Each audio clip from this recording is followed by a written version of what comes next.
CCL बरका स्याल क्षेत्र के बिरसा परियोजना में 65वें खान सुरक्षा सप्ताह धूमधाम से मनाया गया। कार्यक्रम में मुख्य अतिथि आरबी प्रसाद डीटीओ एवं डीएमएस आफ्ताब अहमद उपस्थित थे। इस मौके पर बरका स्याल के महाप्रबंधक अजय सिंह भी उपस्थित थे।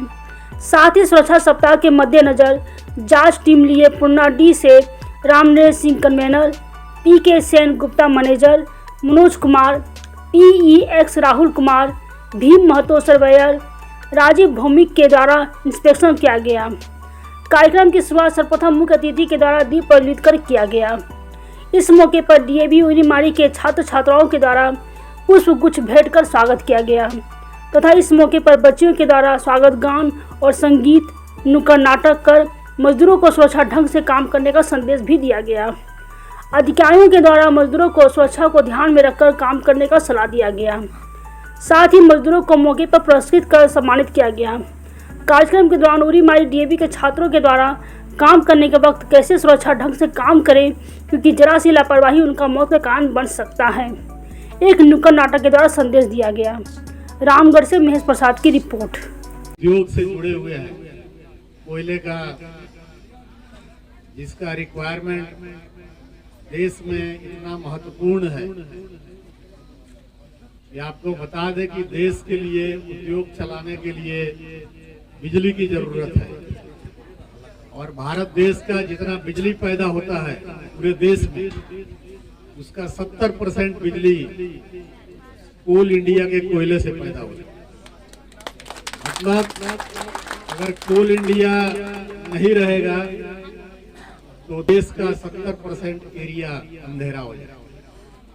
ये हमारी ताकत है। अभी भी कुछ साल पहले बोला जा रहा था कि कोयले की जरूरत नहीं है, लेकिन जब संकट आया पिछले साल तो जो देश कोयला बंद कर चुका था, जर्मनी, इंग्लैंड, अमेरिका अपना कोयला खदान कम दिया था, आज 2022 में उन सब देशों से कोयला उत्पादन शुरू हो गया। ये कोयले की ताकत है। हम सब लोगों को, जितने भी कर्मचारी हैं कोल इंडिया के, सीसीएल के, ये फक्र होना चाहिए कि हम देश के लिए ऊर्जा पैदा करते हैं। अगर हम नहीं रहे तो ये देश अंधेरा हो जाएगा, यहाँ के उद्योग धंधे चौपट हो जाएंगे, देश एक अलग अंधकार में चला जाएगा। जहां भी जाइए, अगर कोई पूछता है कि आप क्या काम करते हैं, कभी मत बोलिए कि हम डंपर ऑपरेटर हैं, सोवल ऑपरेटर हैं या मैनेजर हैं। प्राउडली बोलिए कि हम देश के लिए ऊर्जा पैदा करते हैं, जिस ऊर्जा से ये देश। सुरक्षा सप्ताह के अवसर पर मैं आपको याद दिलाना चाहूंगा कि चूंकि हम जिस इंडस्ट्री में काम कर रहे हैं वो उसमें खतरा भी है। बोलते हैं लोग कि मिलिट्री में सबसे ज्यादा खतरा है, लेकिन मिलिट्री की लड़ाई साल भर में 2-4 बार होती है, जहाँ के सैनिक लोग को खतरा से जूझना पड़ता है, चाहे वह चाइना बॉर्डर हो या पाकिस्तान बॉर्डर हो। लेकिन कोल इंडिया के कर्मचारी, सीसीएल के कर्मचारी 24 घंटे खतरे से दूर हैं, 365 दिन। कई भाइयों की जान चली जाती है, लेकिन हम सब देश के लिए काम करने आए हैं। इस भावना से हम सबको काम करना है। देश के लिए जब मिलिट्री का आदमी अपना जान कुर्बान कर देता है तो हम क्यों नहीं कर सकते। सप्ताह मनाया जा रहा है सर, अपने मजदूरों को क्या संदेश देना चाहते हैं? जीएम साहब से अनुरोध करूंगा, आज के दिवस पर सब लोग सुरक्षित रहे और सुरक्षा के साथ पालन करें। मुख्य संदेश यही है, क्योंकि इस परियोजना से हम लोगों को काफ़ी उम्मीदें हैं और ज़्यादा से ज़्यादा उत्पादन करना है, लेकिन सुरक्षा के साहब आप तैयारी करें। सर, आप इस क्षेत्र में रहे हैं, 1984 की बात कर रहे हैं सर, उस समय का सुरक्षा और आज की सुरक्षा में कितना सर अंतर पा रहे हैं? सुरक्षा का स्टैंडर्ड तो डे बाय डे बढ़ रहा है, क्योंकि लोग जागरूक हो रहे हैं। सुरक्षा के साधन भी नए नए अपनाए गए हैं, तो डे बाय डे सुरक्षा के स्तर में वृद्धि हो रही है। और देख रहे होंगे कि आप पहले बहुत घातक दुर्घटनाएं होती थी खदानों में, अब नहीं के बराबर है। तो निश्चित रूप से जैसे जैसे समय बीत रहा है, लोग जागरूक हो रहे हैं, सुरक्षा के अलग अलग अप्लायंसेस खरीद कर हम लोग सुरक्षा को बढ़ा रहे हैं। Director general mine safety Ranchi region की तरफ से मैं आप सबको बधाई देता हूं, ये सेफ्टी वीक के आज के इंस्पेक्शन के उपलक्ष्य में। जैसा कि आपको मालूम है, 19 तारीख से लेकर 28 तारीख तक mine safety week, annual mine safety week का इंस्पेक्शन रखा गया है और इसी इंस्पेक्शन के शेड्यूल में आज हम लोग यहाँ बिरसा में एकत्रित हुए हैं।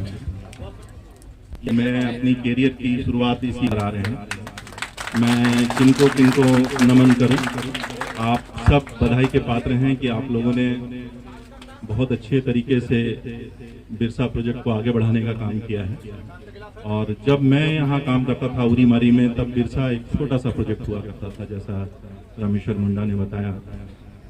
और उसके बाद इतना बड़ा जंप और बिरसा प्रोजेक्ट का इतना आगे तरक्की करना सेफ्टी और प्रोडक्शन के मामले में, ये सिर्फ वाकई सराहनीय है। क्षेत्र की तरफ से, बिरसा की तरफ से, और साथ ही साथ हमारे DGMS के डायरेक्टर, जो कि कहीं न कहीं अपनी जिंदगी की करियर स्टार्ट जहां से किए थे, जैसा उन्होंने कहा, और जिनका हमेशा मार्गदर्शन हम लोग को मिलता रहता है। हमेशा मैं उनसे सजेशंस लेता हूं। मैं उनको भी अपनी तरफ से बहुत बहुत स्वागत करता हूं प्रकाशयाल क्षेत्र की तरफ से। आज का दिन वास्तव में एक ऐतिहासिक दिन है, जब दो बड़े दिग्गज कंपनी का डायरेक्टर, DGMS का डायरेक्टर हमारे बीच आए। शायद ऐसा दिन बिरसा परियोजना के इतिहास में पहले मैंने नहीं देखा। तो ये अपने आप में गौरव की बात है, गरिमा की बात है कि क्षेत्र की उन्नति करने में इन लोगों का एक बहुत बड़ा सहयोग रहा है और सहयोग मिलते रहा है। इसलिए मैं चाहूंगा कि इनके लिए जोरदार तालियों से पूरा के समय कई बार ऐसा हम लोग शॉर्टकट्स अपनाते हैं जो सुरक्षा के अनुरूप नहीं होता है, जिस कारण छोटी छोटी दुर्घटनाएं बड़ी दुर्घटनाओं में भी चेंज हो जाती हैं। मेरा सभी से निवेदन है कि आप जहां भी काम कर रहे हैं, अपना ही नहीं, अपने साथ जितने भी आपके लोग हैं, आपके साथ में काम करने वाले सहकर्मी हैं, उनका भी आपका उनके प्रति उतना ही संवेदना होनी